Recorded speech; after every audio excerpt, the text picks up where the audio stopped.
It is a Football Friday edition of the Lombardi Line. Dave Ross here at Circus Sports, fabulous Las Vegas, Nevada. Our GM, Michael Lombardi, back in the East Coast. Michael, are you getting snow in Jersey today?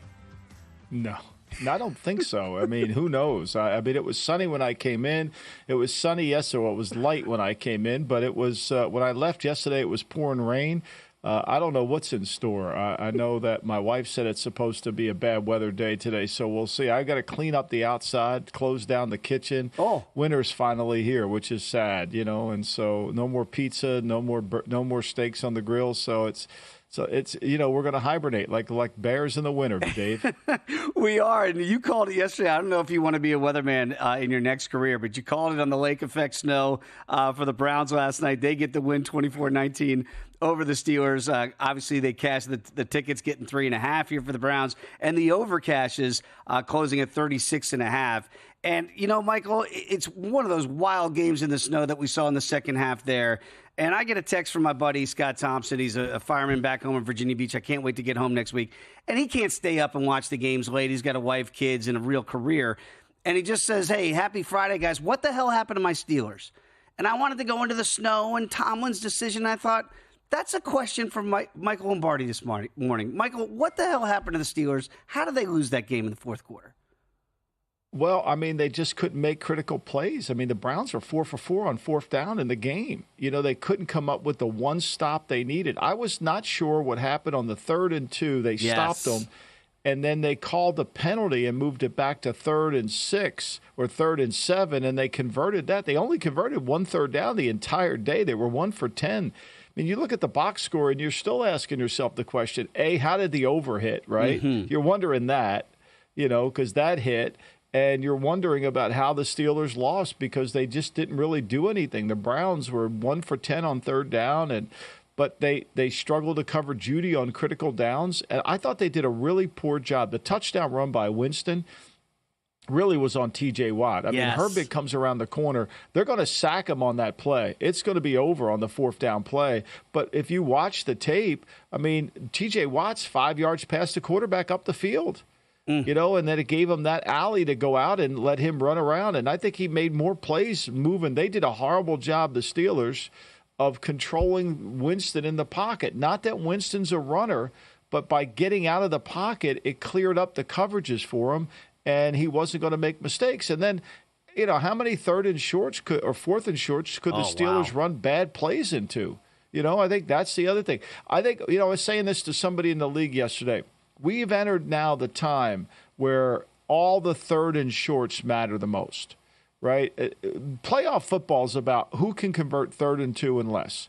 It really comes down to that. It's not as simple as that, but it's one of the key indicators of whether you're going to win a playoff game. And some of these games, like for that last night, was a playoff game for the Steelers. They don't convert that 3rd and short. And therefore, because they don't convert the 3rd and short, they can't keep the ball. They can't get some momentum. They can't shift the game into their favor, and they're playing catch up. And it was a struggle. Yeah. By the way, with this loss by the Steelers, the Ravens, who are going to play obviously on Monday night against the Chargers out west in the Harbaugh Bowl, they are now the favorites at DraftKings at minus $1.20. The Steelers now minus $1.10. So kind of co-faves there. But the Ravens still a half game behind them with that game in hand to play this weekend. I want to get back to that 3rd down call because that's the point for me with the Steelers ahead for those that did not get to stay up late last night. 19-18, Browns driving in that snowstorm. You see Hopkins is over on the sidelines, the kicker, and he's got his shoe off, Michael. It's like right out of a movie, right? He's got his shoe off, and he's got it by the heater to try to dry his foot. It would be a 4th and 2, and it would have been about a 43-yard field goal in those conditions if they don't accept the penalty that you were referring to. There was a lot of consternation about whether it was grounding, but they called it an illegal touching by the offensive lineman, which made it then a 5-yard penalty. Well, first of all, I didn't know you can get bailed out for a clear intentional grounding, which would be loss of down. Yeah, if you just throw it if you throw it to a lineman and he touches it, then that goes away and it becomes a repeat the down penalty. That seems to be a big advantage if you're an offensive player. Just throw it into the back of your lineman. It's an illegal touching instead of grounding. and it's only 5 yards, whereas the grounding is where you grounded the ball from, right? So that could be 10 yards, it could be 8 yards, it could be 6. It doesn't really know. And you lose a down on grounding. That's right. The down goes away. Where you just, to me, this was the game there. And to me, they have to fix that loophole in the rule, which it rarely comes up. But, I didn't understand that either, Dave. And that's to me. And then 4th and 2, they run the switch outside where they pick the corner off and they get the first down with Judy, which was a killer. But this is what happened. The Browns were 4 for 4 on 4th down. Yeah. I mean, the touchdown was a 4th down. The touchdown run by Winston was 4th down. That play was a 4th down play. So, if you can't, there's moments in the game you got to make stops, and the Steelers' defense didn't make stops. So they did a good job on Watt. There's no question about that. Herbig was huge in the game. I thought he was really a force, but the other side, Watt didn't really have the same juice that we seen him play. Maybe he was, look, you get double teamed for 70 plays against Baltimore. Now you're playing on a short week. It ain't easy. Right. And by the way, Myles Garrett had a 3-sack performance in that victory for Cleveland. And he said afterward, and again, this gets down to defensive player of the year. He said, quote, "I've got a lot of respect for TJ Watt, but I'm number one," which I found interesting to kind of let everybody know. And by the way, the betting market does disagree. TJ is still -$2 to be the defensive player of the year. Garrett is 20 to 1. What do you make of that? Does that mean anything to you? I know we do news or noise at the end of the show, but like that he says, I'm the guy. I know Watt's really good, but really it's me. I mean, I don't, look, they're both great players, right? I think to me, I think that they're both really good. And I think that, TJ does incredible things. I think there was a time, and I'm not sure that's the case anywhere, where Miles had some other players around him. I think TJ's got a better supporting cast. I mean, Preston Smith's obviously not the same player, but Herbig's really good, and Alex Highsmith is very good. So when you have that complementary player on the other side, that really helps you. Losing Zadarius Smith, I think, for Cleveland hurt them. But Cleveland's defense played much better this week than they had. They still blow coverages. It's unbelievable. They won't carry players in cover two. They let them throw the ball down the field on them. Yards per attempt is the worst they've been in forever. So, the Steelers have no one to blame in this game but themselves, really. They had opportunity. They just didn't take advantage of it. Yeah, it could be. We'll look down at the end of the year and see if this game comes back to bite the Steelers. For Jameis Winston's part, if I told you yesterday that he's going to have back-to-back turnovers in the fourth quarter in a one-possession game, we're going to say, hey, they're going to lose that game. Jameis, though, in pure Jameis fashion, could only summarize his play and the elements the way he can. Take a listen. Man, it really was amazing. Like, I was just praying on the sideline because that fourth quarter, it really was like it was a whole paradigm shift. Like, we were playing so well offensively, and then bang, bang, back-to-back drives with turnovers, and I'm just like, oh my gosh, like, this is really an NFL's filmed moment. The snow starts pouring down. It starts getting like I felt like my feet started getting heavy because I'm squishing through the snow, and man, it was so good, and it was so great to end up getting that win. Yeah, I'm not sure God's worried about this game or not. I hope he's not. There's other things to worry about, but he can pray to him. I think that's wonderful, But look, there's nothing like snow games. There's really nothing. It's the prettiest sight, and the with Lake Erie in the background and how heavy that got in the second half. Oh my gosh, Al couldn't see anything. No, they can't see the yard markers. No chance to. They put the yard markers on the screen for him so he could see it. I think that's an ingenious invention that we have there. You got to give him credit for that. But, look, we said it all day yesterday. On paper, this shouldn't be a good game. And it won't be a good game when Cleveland goes down to Pittsburgh. Pittsburgh will cover that spread. I'm just going to say that right now. Whatever that number is, they're going to cover it. But this is circumstantial. We know it. We saw it. The AFC North just beats up on each other. Underdogs are always popular in this game. Yep.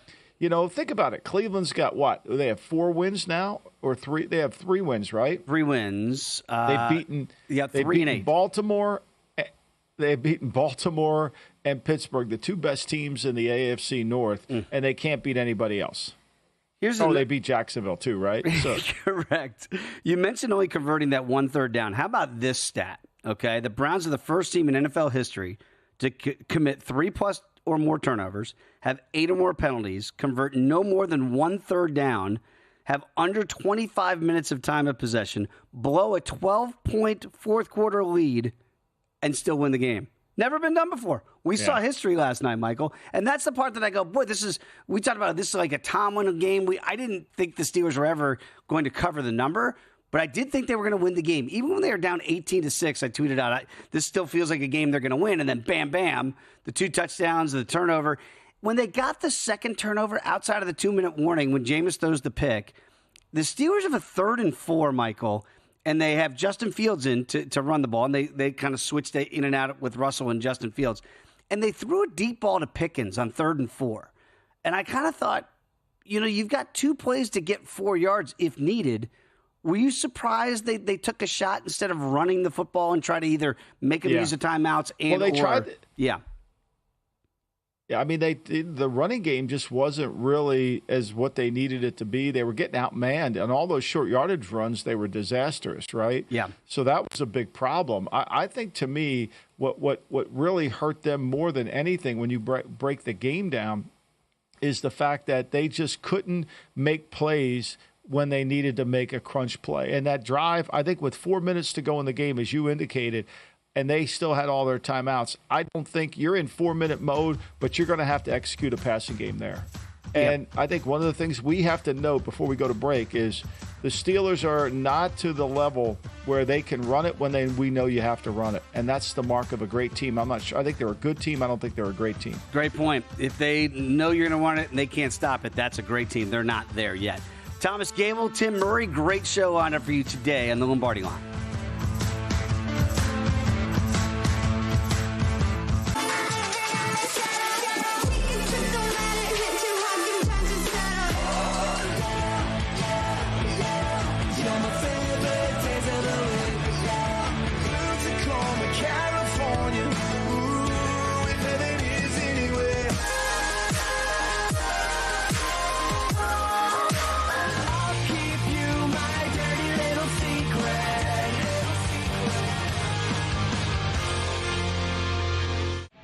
Coming up Friday on Follow the Money, picks and props from Mike Somich. Also, we talked to Pat Forty, the big week in college football, Army Notre Dame, and he'll be at Indiana, Ohio State. Follow the Money weekdays, 4 to 7 Eastern, VSiN, the Sports Betting Network.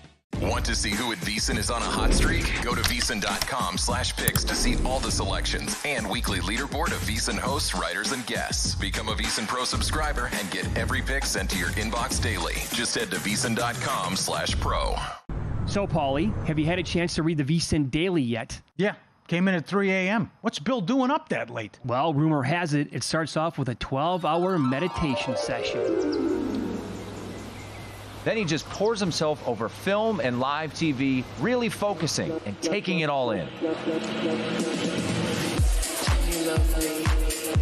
Bill's in with the biggest insiders, talking trade secrets, strategies, the whole nine, absorbing the info.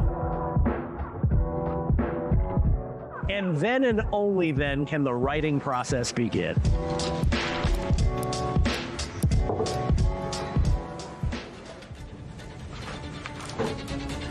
In Las Vegas, Bill's late night becomes your early morning. Wake up to the very latest betting insights in your inbox with the VSiN Daily. Sign up for free at vsin.com/newsletter.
This is the Lombardi Line with former NFL executive Michael Lombardi on VSiN, the Sports Betting Network.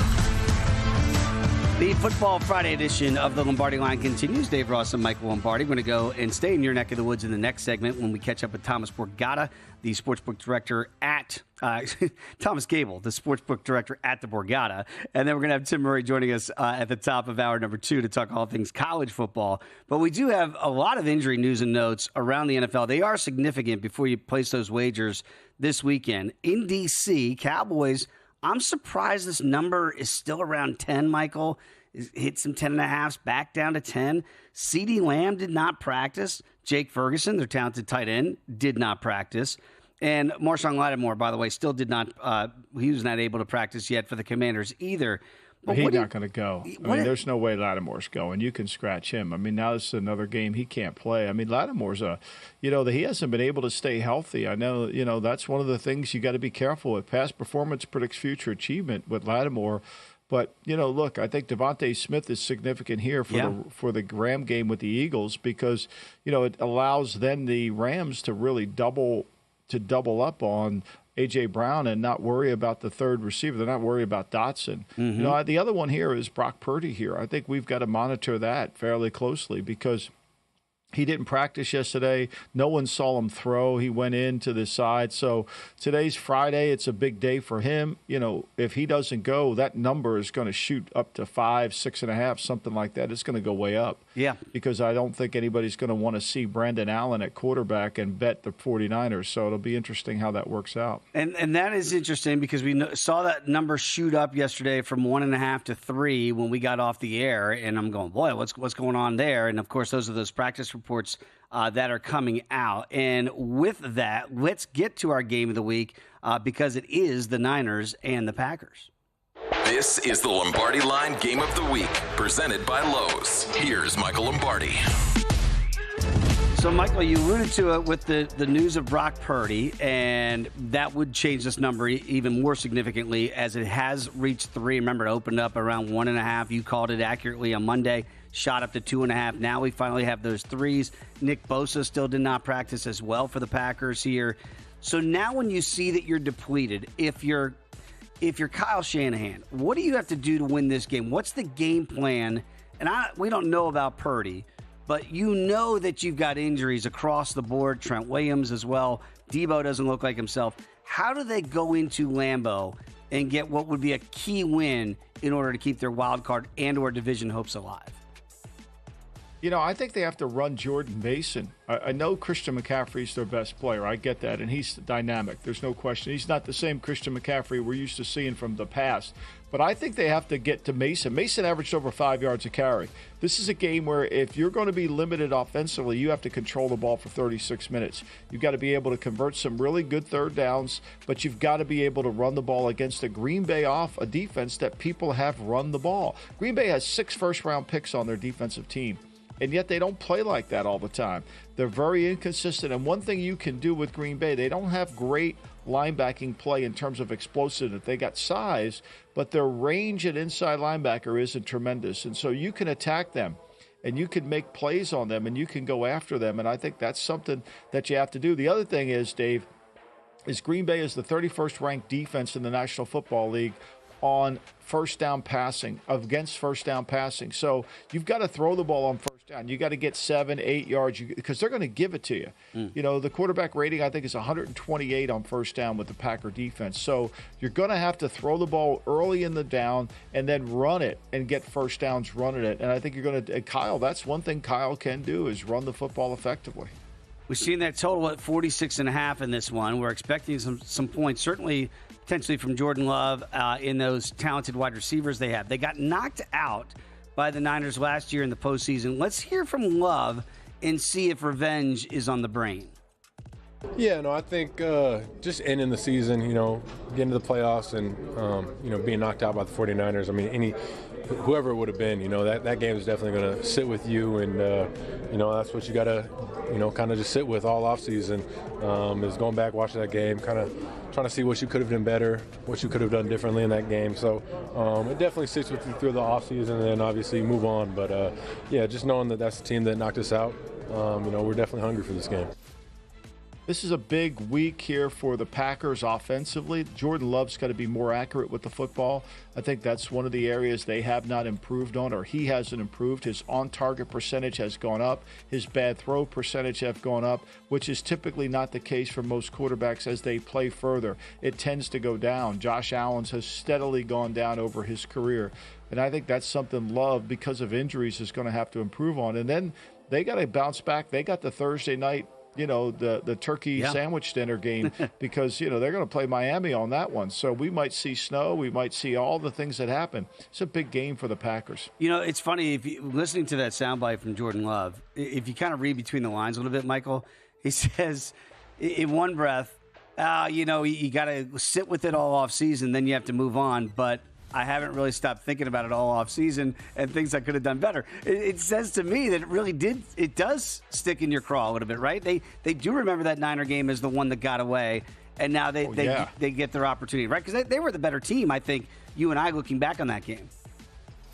Well, but the fourth quarter, they just laid a flat tire. They laid an egg.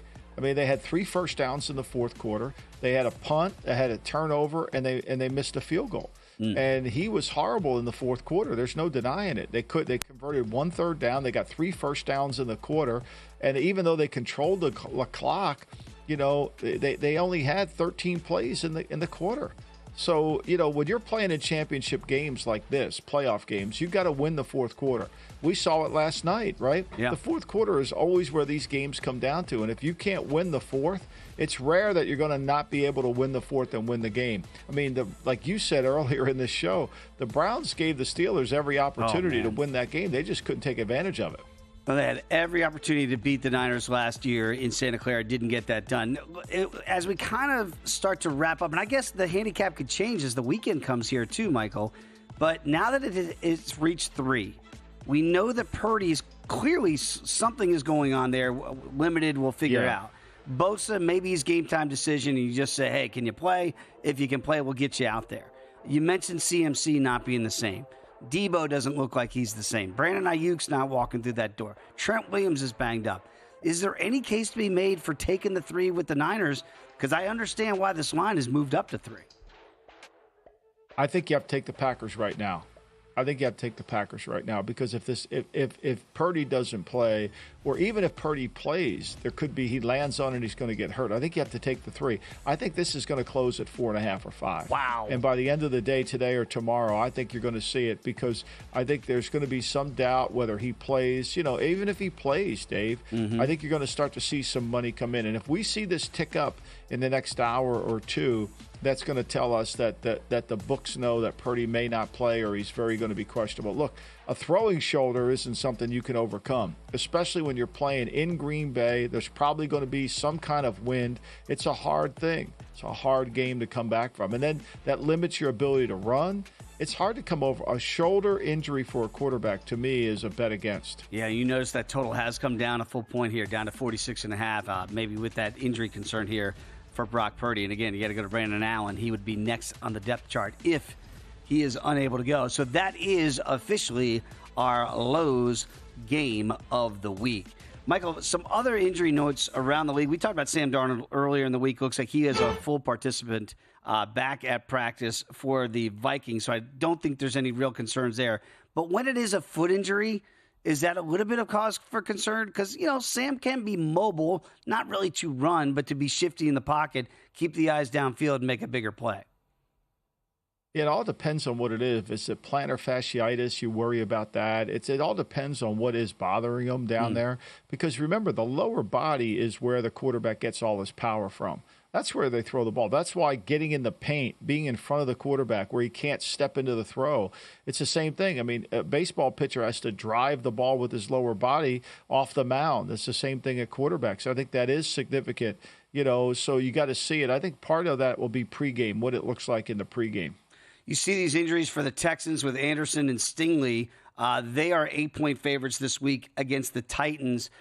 Two pretty key cogs in that defensive machine.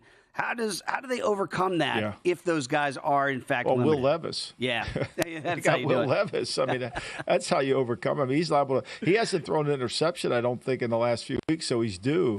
I mean, this Tennessee offense is soft. They don't really. Their offensive line is horrible, and so it's hard for them to get. Now, I think the bigger question in this game is, can Tennessee create some problems for the Houston offense? I think that's going to be the issue, right? Yep. And they have to win. Tennessee has to win this game.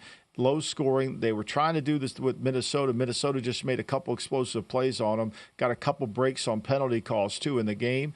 But I think, to me, that's going to be the critical component of the game. Can Tennessee pressure C.J. Stroud, take advantage of a really bad offensive line for the Houston Texans? Absolutely, so we can understand, hey, Levis has not had those picks yet. They could be coming if he turns them over. If not, I think they're live with those points, that's for sure. Okay, much more to get to. When we come back, how do the books make out in Jersey? We'll catch up with Thomas Gable next at the Borgata.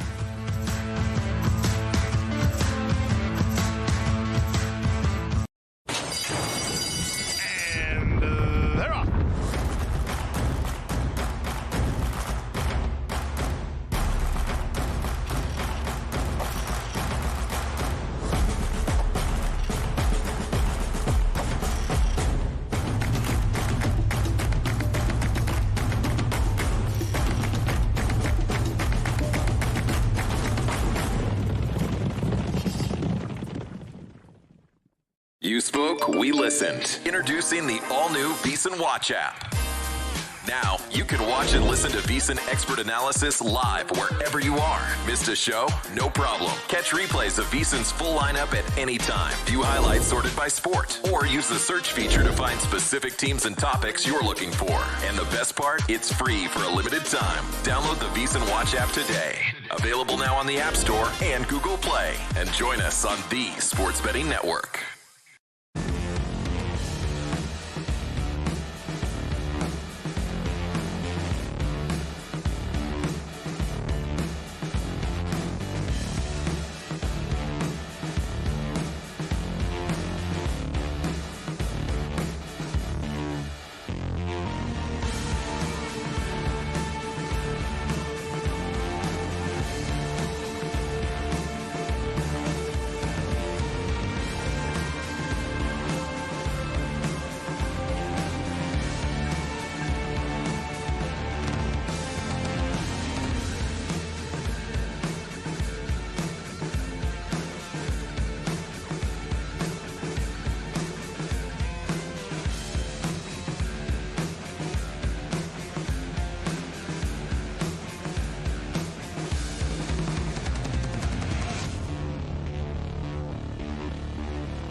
This is VSiN, the sports betting network.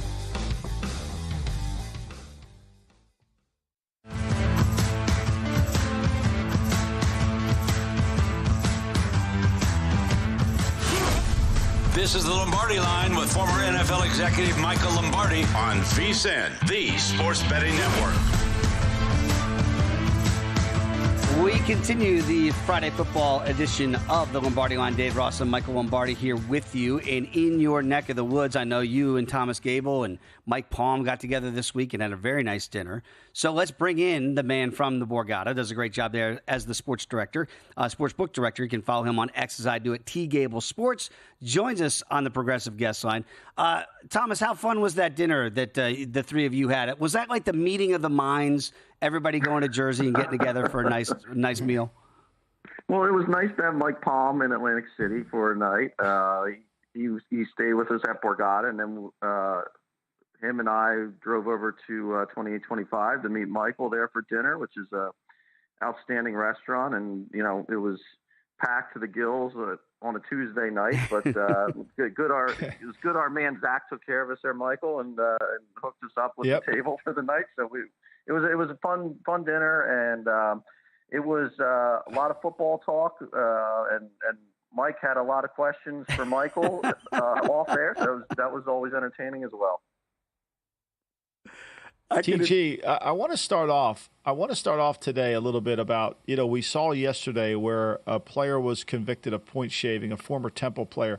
But I think the audience needs to understand is how the regulations and how both sides of this betting world are trying to make sure there's tremendous integrity that goes within it. And you noticed something about Temple basketball last year that made you take it off the board at the Borgata early on because you felt it was suspicious.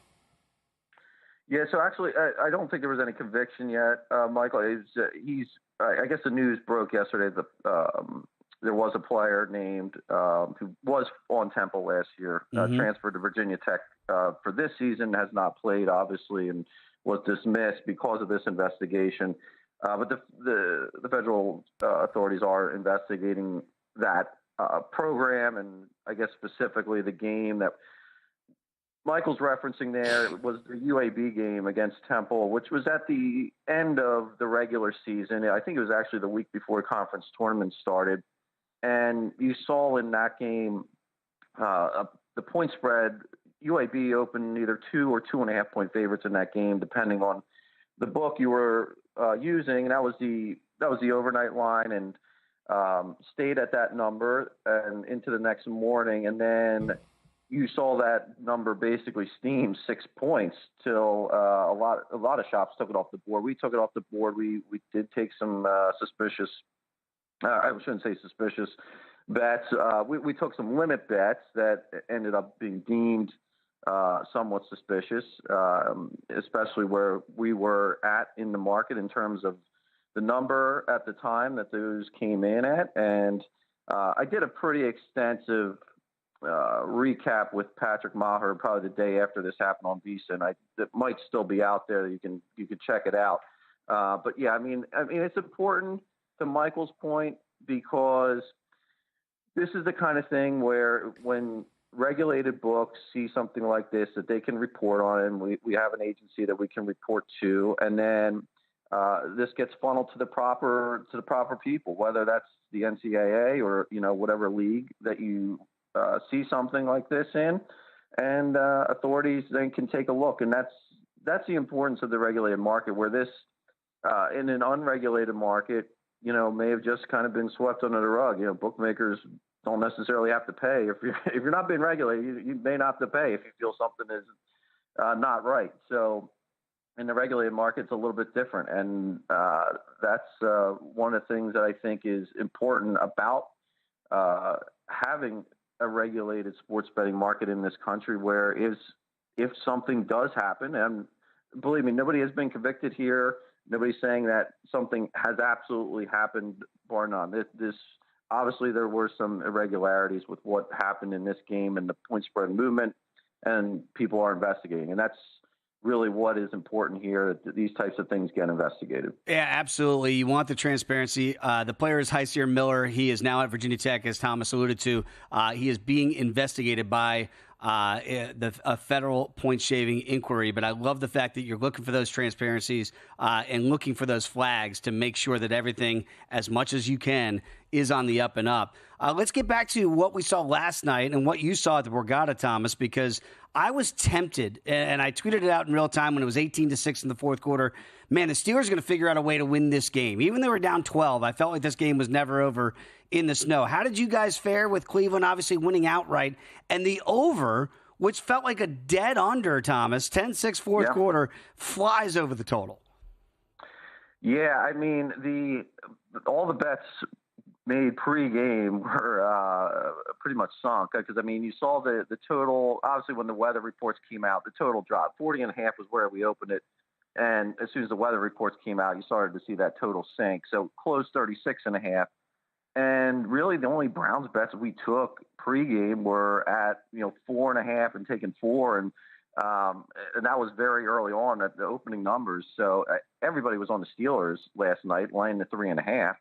And those didn't get paid. Now, you could have maybe jumped in game and cashed some tickets there if you were thinking along your lines there, Dave, where the Steelers were going to make a comeback. And I guess also the takeaway also here from last night is if you have a season win ticket on the Steelers, which was at 8.5, and you took the over, you have to wait one more week to cash that. But if you took the under, I mean, it's alive for at least another week. But the Steelers, I mean, the one thing, we had a ton of money on the under for the 8.5 for the season wins, and it was really due to when the schedules were released, the gauntlet that everybody thought they were going to face here at the end of the season.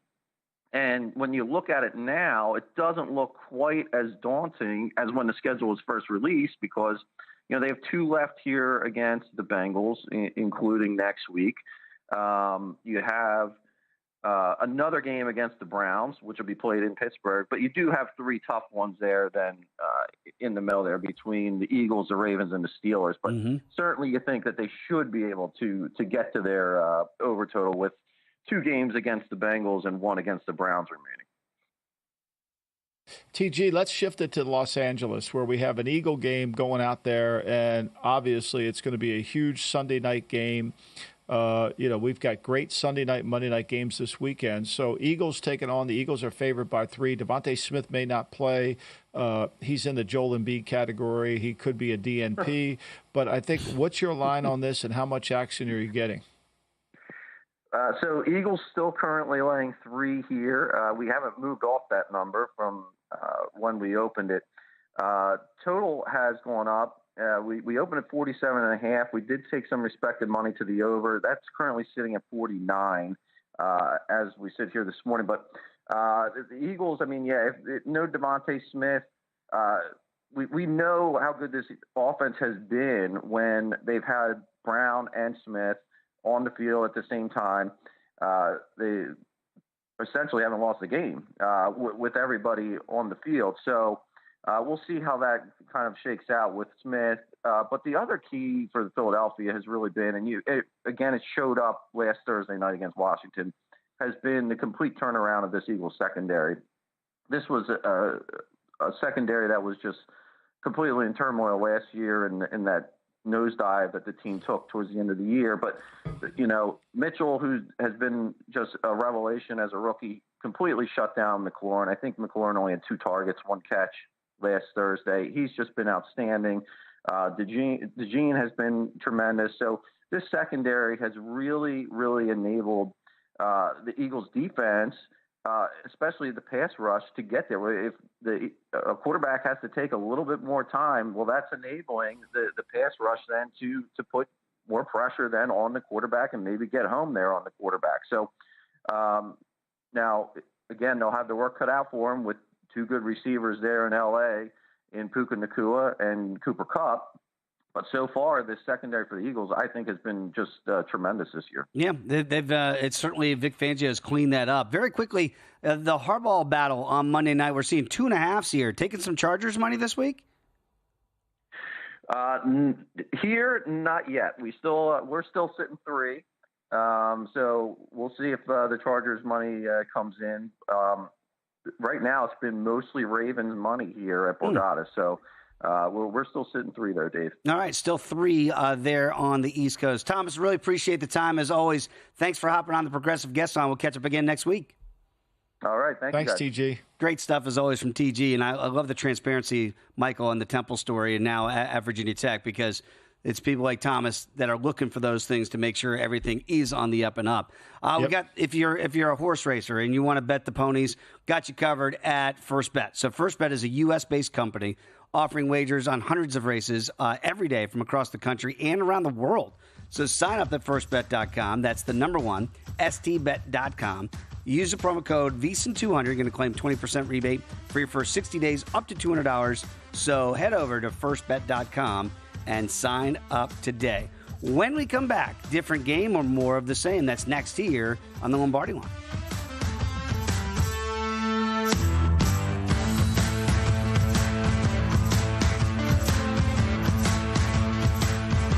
Got a good day coming, just wait and see. It's a good.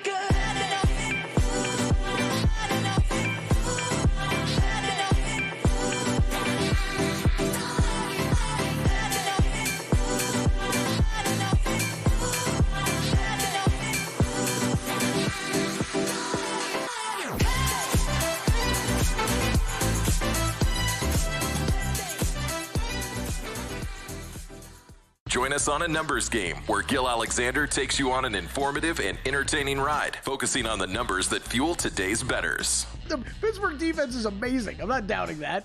You think it's impressive, but you don't get how impressive it is. Okay, Mr. Football, we get it.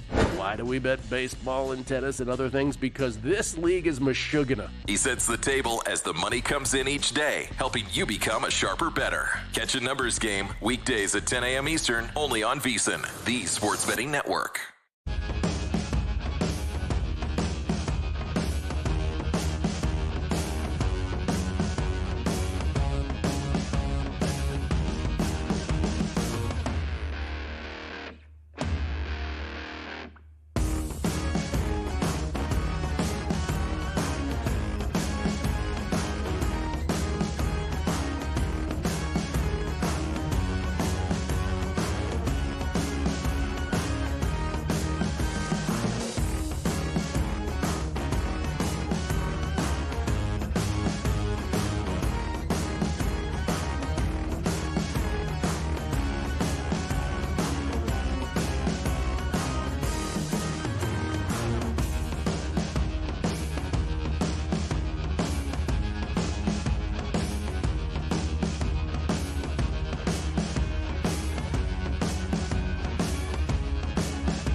This is the Lombardi Line with former NFL executive Michael Lombardi on VSiN, the Sports Betting Network. The Football Friday edition of the Lombardi Line continues. And, Michael, this is a fun game, different game, or more of the same. From what we've seen and what we saw last week, will it be different this week or, again, more of the same? Let's start off with that juggernaut for the Motor City Kitties, the Detroit Lions. They're on the road taking on Elliott Bowman's Colts this weekend. Now, last week against the Jags, Michael, just 52 points, over 640 yards of total offense, 38 first downs, 5 of 5 in the red zone for touchdowns, no turnovers, laying 7.5. Different game or more of the same? Well, it's going to be a different game. I mean, it's a different opponent. And look, I don't know if you could get that many yards against cones. I mean, seriously, if you went out there and just put, cones and said, well, let's go up and down the field against air. I mean, that's just embarrassing. I would be, oh, my God. If I were Trent Baalke, I would be completely embarrassed. But I would put my head in the sand. You wouldn't see me for Thanksgiving. You wouldn't see me for Christmas. I'd be so embarrassed. You got to. It's going to be a different game. Look, the Colts, I did McAfee yesterday, and, they're all pumped up in Indianapolis. This is their moment. They think with Richardson's performance last week, Elliott will be in his Richardson game shirt. They're all ready to go. And then I look over and see Gus Bradley, and I think, oh, no, this is not going to go good. But 7.5, I think if you get that hook, you got to take it, right? Yeah. I think you got to take that hook. By the way, look, they were able to find a way to, we're celebrating a beating the Jets game. Can you imagine that? You're right. Good point. Coming back on the road, Elliott is wearing his Colts gear today, Michael, in studio. To that point about the Lions and kind of the mentality, okay? Like, you're right. It was the Jags last week, but that's not who the Lions were playing against. You mentioned playing against air. Listen to Jared Goff and who he thinks they're playing against. Yeah, I think we just have a group of guys that are so dang talented that, we know what our potential can be. And so it becomes a waste if you're not trying to reach perfection and strive for that. It's really never attainable, but that's what you're going for. And I think we've got a group of guys, like I said, that are so dang talented, but also are such hard workers and want that greatness and want to try to be some of the best ever. And it's fun to work with those guys. See, this is what I love about the Lions, and is they have a standard of performance, right? The opponent doesn't matter. The scoreboard doesn't matter. It's the standard of performance that matters. We're not measuring ourselves against did we win or did we lose, because that can be so misleading. But when you have a standard of performance that you measure yourself against what you should become and what you should execute, that becomes a whole different football team. And that becomes a great team. And I think that's what they're talking about. Dan Campbell has instilled this in them. And when you see a player talk about the standard of performance and not talking about winning, he didn't get that on his own. He got that from the coach. And I think that's really important. And I think that's why they're so good, and that's why they just keep playing. They don't back off. They keep going because they have a standard to get to. That is fascinating. And, yeah, when you hear it from Goff, he never mentioned the opponent in that entire soundbite. It was all about them and what they are striving for, and that's perfection. Can't attain it, but you can certainly try to get there. I wonder if it's going to be a different game or more of the same for the Broncos this week. You were all over this game, your game of the week last week, Denver against Atlanta, never in jeopardy. They only allowed 6 points defensively, only allowed 226 yards of total offense. They only gave up 13 first downs, had 4 sacks and a pick, and didn't allow anything in the red zone. No TDs allowed. Now they're going to get the Raiders out here in the desert at Allegiant Stadium. Different game or more of the same for that Broncos D? I think it's going to be a really hard game for the Broncos because they have not had great success against the Raiders. I think they were 0 for 12 going into the game in Denver, and they finally broke that string. I think this will be a harder game for them. Look, I think Denver's got to dominate the game with their defensive front. I think the Raiders offensively looked better last week. I thought, Miami gave Brock Bowers a ton of plays. I think this is going to come down to can Bo Nix repeat that really good performance, and can they handle the front of the Raiders playing at home? So I think this is going to be a really close game. I think the spread's too much. I think, again, this is a rivalry game, And if the Raiders don't get up for this game, they're not getting up for any game. So I would be really, really concerned about laying 6 in this game. I don't think it's going to be more of the same of what we saw last week. Yeah, you mentioned it. This number is up to 6. And speaking of 6, you can play Pick 6 from DraftKings, an official partner of the NBA. Again, all you have to do is download the DraftKings Pick 6 app. When you do so, you can select 2 or more players, choose if they're going to have more or less of a stat, such as points, rebounds, three-pointers, or more. It's a new Pick 6 players. You can play $5 and get $50 in Pick 6 credits. So download the DraftKings Pick 6 app now. Use the code VSiN, that's VSIN, for new customers. Play $5, get $50. Pick 6, only on DraftKings. Pick 6, and the crown can be yours. Just don't pick Joel Embiid. Let's get back to different games. That was a cheap shot, I know. I did radio and WIP. I mean, Spike Eskin, Howard's son, we just got into it yesterday. It was so good. It was so good. I loved it. And he defends them. I mean, he doesn't defend them. He defends these people here, these idiots that believe the process worked. Their whole defense of the process is that they fired Henke and they should have kept going and Colangelo destroyed it, which there's no question Colangelo destroyed the franchise. There's no question about that. And then Elton Brand doubled down and hurt it even more. Wow. But the reality of it is the process didn't work, and they just refused to admit it. Amen. I love that. It's never the players. It's always got to be the front office. The executives somehow screwed that all up. Nothing on the players, nothing on Joel Embiid. Okay, different game or more of the same for this Titans offense, because last week, not good against the Vikings. They only got 13 points, under 300 yards of total offense, only got 11 first downs, gave up 5 sacks. Of course, Will Levis had a pick. Couldn't get it done in the red zone with touchdowns. Now you look at the Titans this week. They're going to take on the Texans. They're getting 7.5, 80, low total of 40. Different game or more of the same from the Titans offense? Well, I think if Will Anderson plays, right, I think that helps because this offensive line for Tennessee, it's really challenged, right? I mean, Tennessee is trying to run the Bengal offense. I don't know what Rand Carthon thought when he hired Brian Callahan, but the last offense I want to duplicate in my career is the Cincinnati Bengals because it's a nickel offense, it's a third down offense, and it's a 2-minute offense. It has no physicality to it.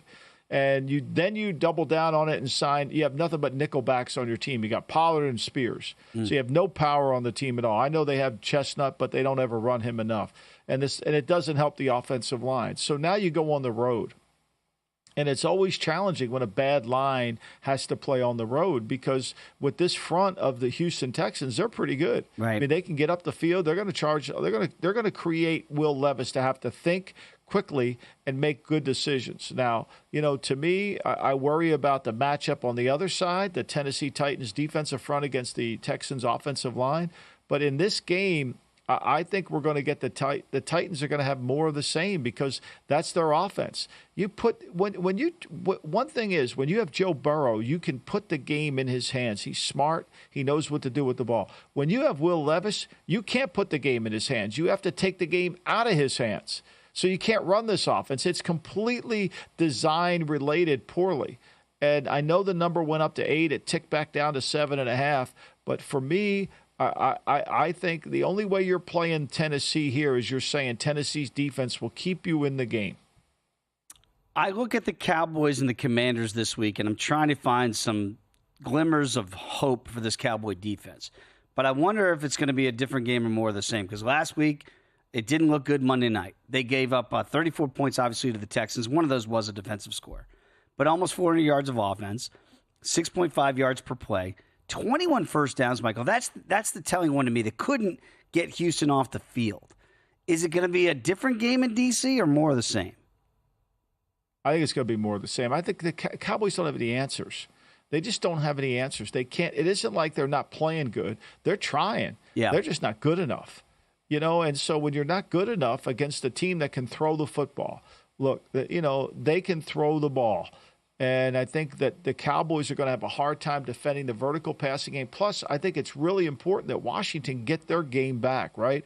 I think Washington has to be able to get Jaden Daniels running the ball, get him involved more with his feet in the offense, and get the ball to McLaurin, which they didn't do in the Eagle game on Thursday night. I think that's going to be really critical. Were you surprised by that? Because, Thomas Gable laid it out perfectly. You got a rookie corner that really shut down McLaurin. And again, I don't know, maybe you put Trayvon Diggs on him, but that surprised me that the Commanders could not figure out a way to get him involved. Well, I think a lot of it came down to the protection too, right? I think the Eagles' front was really hurting them, and he had to force them to move around the pocket a little bit more than he wanted to. One thing is when you can create some movement in the pocket, your eye level comes down, and now all of a sudden you're looking for an escape route, not looking for McLaurin down the field. Yeah, they did not get those big plays in Philadelphia last Thursday night. Okay, when we come back to begin hour number 2, Tim Murray's going to join us. He's got his college football picks for you. That's next here in the Lombardi Line.